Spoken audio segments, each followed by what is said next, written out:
Alors Thomas Rouxel, il est bientôt 19 h, samedi 5 décembre. On est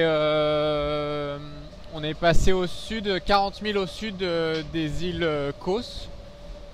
Et on devrait passer la hauteur du cap de Bonne-Espérance dans 2 jours, je crois, un jour. Et là on est en vitesse moyenne autour de 40 nœuds.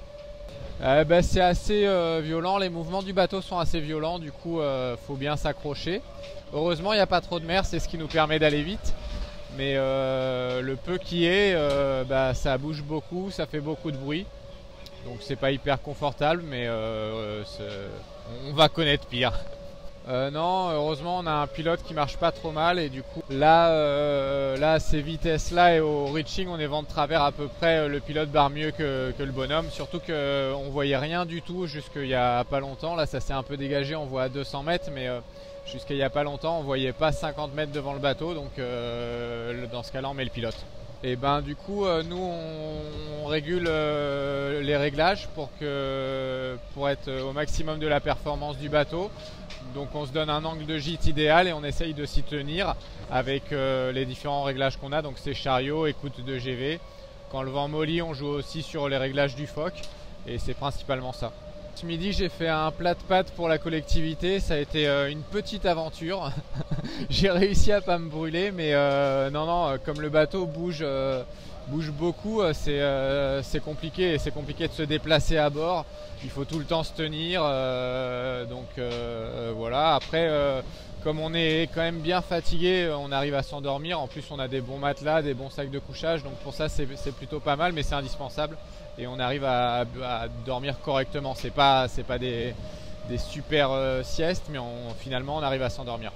Là on n'est pas dépassé en dessous de 35 nœuds depuis la dernière manœuvre qu'on a faite. Donc on fait plusieurs heures à plus de 35 nœuds. Là, cette dernière heure, c'est même à plus de 40 nœuds. On est rarement en dessous les 40 nœuds. Donc non, moi j'avais jamais fait ça. Il n'y a que ces bateaux-là qui permettent de faire ça. Et dans des conditions très particulières, parce que là on est en avant d'une dépression, donc ce qui permet d'avoir du vent fort et de la mer plate pendant longtemps, ce qu'on arrive rarement à avoir par chez nous. Donc non, c'est assez exceptionnel. Moi les principaux souvenirs que je garde du sud, c'est les grosses tempêtes, notamment qu'on a eu sur l'étape du Cap Horn lors de la dernière édition de la Volvo, où on avait eu une grosse houle avec beaucoup de vent, 35 nœuds moyens, 10 mètres de houle. Et ça c'est des images impressionnantes, surtout sur les Volvo, où là pour le coup tu es tout le temps dehors et en train de barrer, en train de régler, tu es sous les vagues. Et donc ça c'est impressionnant, c'est surtout ces images là que je garde. Mais là, vu la météo qu'on a aujourd'hui, vu la vitesse des bateaux, on va essayer d'éviter ces conditions-là. L'objectif avec Sodebo, là, c'est vraiment pas de se retrouver dans ces conditions-là. Nous, on cherche de la mer plate, des vents de 20 nœuds, et normalement, c'est des conditions qu'on devrait pouvoir trouver quasiment jusqu'au Cap Lewing en Australie, d'après les prévisions du jour. Ouais, non, mais c'est super. Franchement, faire le tour du monde sur le trophée Jules Verne, là, sur les trimarans ultimes, c'est le rêve de tout marin. C'est ce qu'il y a de vraiment le plus cool possible pour faire un tour du monde, parce que ça va relativement vite, on passe que 40 jours en mer et le confort est quand même très bon par rapport au Volvo par exemple, où là tu es tout le temps sous l'eau, même par rapport aux IMOCA où les bateaux sont très durs. Donc non, franchement là c'est le top. Donc je suis content de revenir sur Sodebo.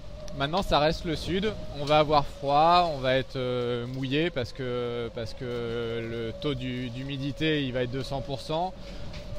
Dans les bannettes il y a de la condensation, c'est quand même c'est un confort relatif.